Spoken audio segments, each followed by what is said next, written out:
Assalamualaikum warahmatullahi wabarakatuh. Halo semuanya, perkenalkan nama saya Larisati Sekar Soeharto dengan NIM 1811003, kelas AS 5A. Nah, di video kali ini saya akan sedikit menjelaskan tentang struktur organisasi yang ada di 3 pengadilan di Indonesia. Yang pertama di Pengadilan Agama, kemudian Pengadilan Negeri, dan Pengadilan Militer.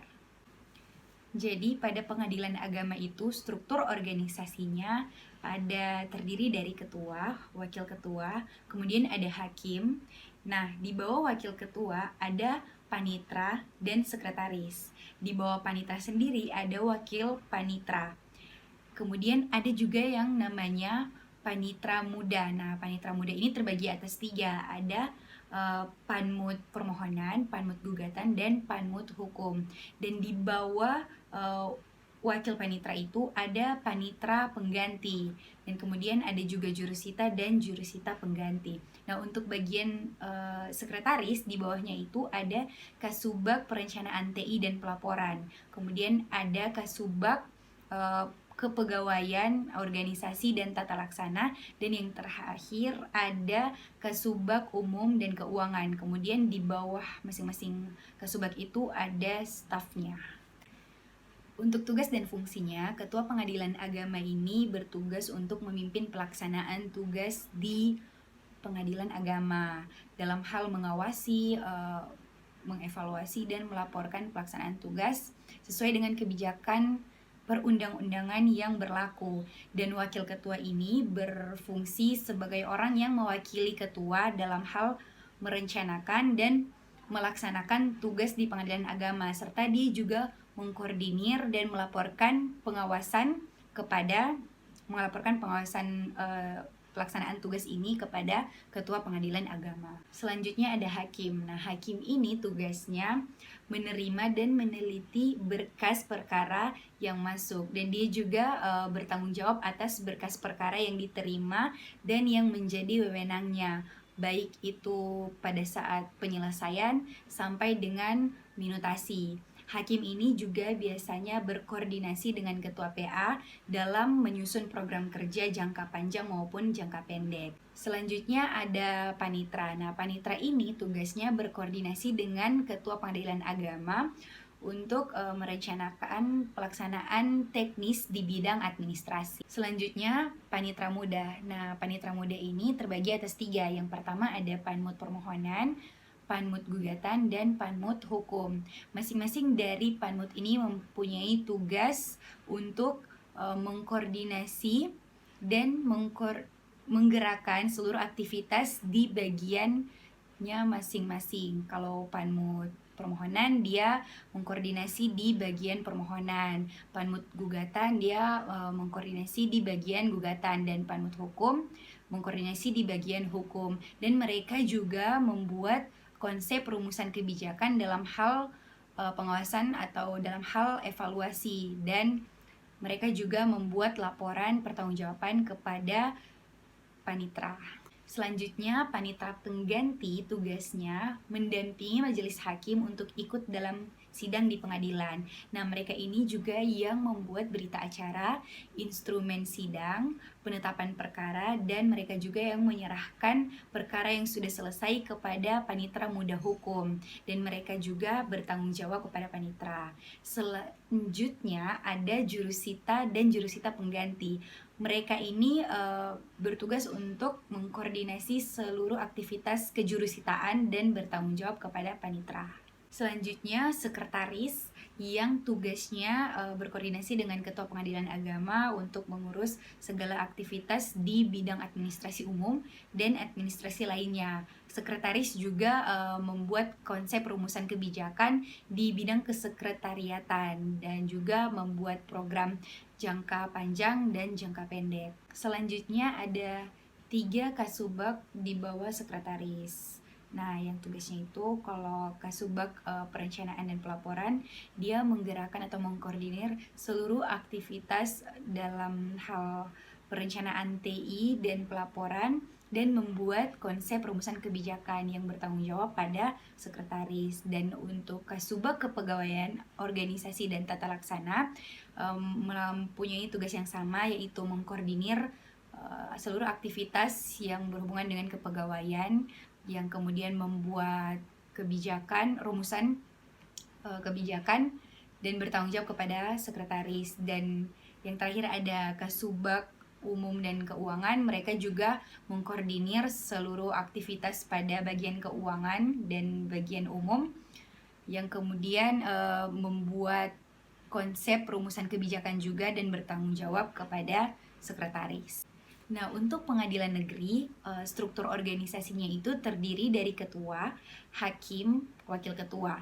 Nah, di bawah wakil ketua sama seperti pengadilan agama sebelumnya, yaitu ada panitra dan sekretaris. Bedanya, di bawah panitra itu ada panmut pidana, kemudian panmut perdata, dan panmut hukum. Kemudian ada juga yang namanya panmut khusus penyelesaian perselisihan industri, kemudian ada panmut panmut khusus tindak pidana korupsi, dan panmut khusus niaga. Nah, di sebelah sekretaris, di bawahnya itu sama ada Kasubag Perencanaan TI, Teknologi Informasi dan Pelaporan, kemudian ada Kasubag Kepegawaian Organisasi dan Tata Laksana, dan yang terakhir ada Kasubag Tata Usaha dan Keuangan. Untuk tugas dari Ketua Pengadilan Agama, biasanya dia melakukan pengawasan secara rutin kepada seluruh aktivitas atau pelaksanaan tugas di pengadilan negeri ini, baik pada tugas-tugas hakim dan sebagainya. Nah, sebagai pengawas depan Mahkamah Agung, Ketua Pengadilan juga mengawasi beberapa hal seperti masalah-masalah yang timbul pada saat proses peradilan, atau masalah-masalah yang timbul dari tingkah laku hakim atau pejabat kepanitraan lain, sekretaris dan sebagainya di wilayah hukumnya. Ketua Pengadilan juga mengawasi masalah eksekusi yang ada di wilayah hukumnya, yang kemudian diselesaikan dan dilaporkan kepada Mahkamah Agung. Kemudian Ketua Pengadilan Negeri juga memberikan pengawasan atas izin untuk panjar biaya perkara. Dalam hal ini tergugat maupun penggugat yang tidak mampu bisa melakukan panjar biaya secara prodeo ataupun tidak membayar biaya perkara sama sekali. Selanjutnya, Wakil Ketua Pengadilan memiliki tugas untuk membantu Ketua Pengadilan menyusun program jangka panjang dan jangka pendek. Dia juga bertugas untuk mengamati apakah rencana program ini terlaksana sebagaimana ketentuan yang telah diatur atau tidak, dan hasil yang diamati ini, hasil pengawasannya ini kemudian dilaporkan kepada Ketua Pengadilan Negeri. Selanjutnya hakim. Nah, tugas utama dari hakim ini adalah menerima, memeriksa, dan mengadili sampai menyelesaikan seluruh perkara yang sudah diajukan kepadanya. Selanjutnya panitra. Nah, kedudukan panitra biasanya merupakan unsur pembantu pemimpin. Nah, panitra ini dengan dibantu oleh wakil panitra dan panitra muda harus menyelesaikan administrasi secara cermat mengenai jalannya perkara perdata dan pidana. Nah, panitra juga bertanggung jawab atas pengurusan berkas-berkas perkara seperti perkara putusan, kemudian dokumen, akta, buku, daftar, biaya perkara, uang tutupan pihak ketiga, kemudian surat-surat bukti dan surat-surat lainnya. Kemudian panitra muda mempunyai tugas membantu panitra dalam menyelenggarakan segala aktivitas administrasi perkara dan pengolahan, penyusunan laporan dan sebagainya di bidangnya masing-masing. Kemudian ada panitra pengganti yang tugasnya membantu hakim dalam persidangan perkara perdata dan pidana serta melaporkan kegiatan persidangan tersebut kepada panitra muda yang bersangkutan. Kemudian untuk sekretaris yang dibantu dengan wakil sekretaris mempunyai tugas dalam menyelenggarakan seluruh aktivitas di bidang administrasi umum di pengadilan negeri. Selanjutnya Kasubag Umum di bawah sekretaris juga ini Kasubag umum ini tugasnya adalah melakukan atau memberikan pelayanan guna terjadinya proses peradilan, dan juga Kasubag umum ini memberikan atau menangani aktivitas surat keluar dan surat masuk yang bukan bersifat perkara.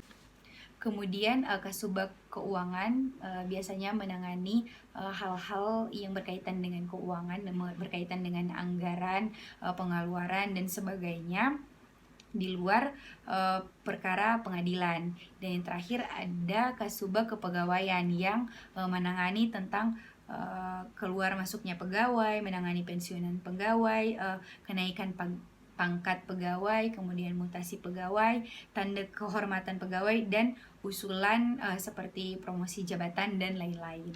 Untuk yang terakhir adalah pengadilan militer. Nah, struktur organisasi pada pengadilan militer ini, yang pertama itu ada ketua pengadilan militer, kemudian ada kelompok hakim militer, selanjutnya ada wakil ketua pengadilan militer. Nah, di bawah wakil ketua ini ada seperti biasa panitra dan sekretaris. Nah, untuk panitra di bawahnya itu ada panmut hukum dan ada panmut pidana. Dan di sebelah sekretaris itu di bawahnya ada Kasubag Perencanaan Teknologi Informasi dan Pelaporan, kemudian ada Kasubag Kepegawaian Ortalak dan Kasubag Umum Keuangan. Untuk tugas dari ketua atau kepala pengadilan militer ini, yang pertama itu memberikan pertimbangan dan saran kepada Kababinkum ABRI yang sekarang itu MA mengenai hal yang menyangkut pada bidang tugasnya masing-masing. Kemudian kepala pengadilan ini juga mengkoordinasi, mengawasi dan memberikan pengarahan atas penyelenggaraan fungsi pengadilan militer. Ketiga, menentukan kebijaksanaan dan mengambil keputusan dalam rangka memimpin pengadilan militer guna menjamin terselenggaranya fungsi utama Dilmil atau pengadilan militer. Kemudian ketua atau kepala pengadilan juga merencanakan, mempersiapkan dan mengatur penyelenggaraan penyidangan perkara yang dilimpahkan kepada pengadilan militer. Kemudian mengatur pembagian pekerjaan antara Kadilmil, Wakadilmil, dan para hakim militer sehingga dapat menjamin daya guna dan berseimbangan yang baik dalam menyelenggarakan fungsi pengadilan militer. Selanjutnya tugasnya juga mengawasi pelaksanaan permohonan banding, grasi, dan kasasi. Dan tugas yang terakhir dari kepala atau ketua pengadilan militer ini yaitu melakukan pengawasan atas pelaksanaan putusan pengadilan militer sebagaimana yang dimaksud dalam pasal 33 Undang-Undang Nomor 14 tahun 1970. Nah, selanjutnya tugas dari wakil ketua pengadilan militer ini yang pertama itu memberikan pertimbangan dan saran kepada kepala pengadilan militer mengenai hal-hal yang menyangkut pada bidang tugas masing-masing. Kemudian membantu Kadilmil mengkoordinasi, mengawasi dan memberikan pengarahan atas penyelenggaraan fungsi pengadilan militer. Kemudian memberikan saran dan masukan kepada Kadilmil dalam hal pengambilan keputusan guna menjamin terselenggarakannya fungsi utama pengadilan militer. Dan yang terakhir melakukan pengawasan atas pelaksanaan disiplin anggota pengadilan militer. Untuk kelompok hakim militer ini tugasnya masih sama seperti hakim-hakim pada umumnya, yaitu memeriksa, mengadili, memutus perkara pidana dan membuat putusan di pengadilan militer ini. Dan selanjutnya panitra. Nah, tugas dari panitra ini adalah sebagai pelaksana koordinasi, pembinaan dan pengawasan pelaksanaan tugas dalam pemberian dukungan di bidang teknis. Kemudian tugas panitra juga sebagai pelaksana pengelola administrasi perkara pidana. Nah, setelah itu ada panitra pengganti yang tugasnya membantu hakim dengan mengikuti dan mencatat jalannya persidangan. Selanjutnya membuat atau membantu hakim dalam hal penetapan hari sidang, penetapan penahanan, penetapan sita jaminan, membuat berita acara persidangan yang harus selesai sebelum sidang berikutnya, dan mengetik putusan atau penetapan sidang. Selanjutnya, tugas dari panitera pengganti ini juga melaporkan kepada panitera atau panmut mengenai jalannya persidangan. Kemudian menyerahkan berkas perkara kepada panmut hukum. Dan yang terakhir, untuk tugas dari sekretaris dan beberapa kasubag di bawahnya itu adalah penyiapan bahan pelaksanaan urusan perencanaan program dan anggaran, kemudian pelaksanaan urusan kepegawaian, urusan keuangan, kemudian penyiapan bahan pelaksanaan penataan organisasi dan tata laksana, kemudian pelaksanaan urusan surat menyurat, arsip, perlengkapan rumah tangga, keamanan, keprotokolan, humas, dan perpustakaan. Kemudian pelaksanaan urusan pengelolaan teknologi informasi dan statistik. Dan yang terakhir, penyiapan bahan pelaksanaan pemantauan, evaluasi, dan dokumentasi serta pelaporan di lingkungan kesekretariatan pengadilan militer tipe B. Nah, demikian sedikit penjelasan dari struktur organisasi yang ada di pengadilan agama, pengadilan negeri, dan pengadilan militer. Semoga apa yang disampaikan bisa bermanfaat. Terima kasih sudah menonton. Wassalamualaikum warahmatullahi wabarakatuh.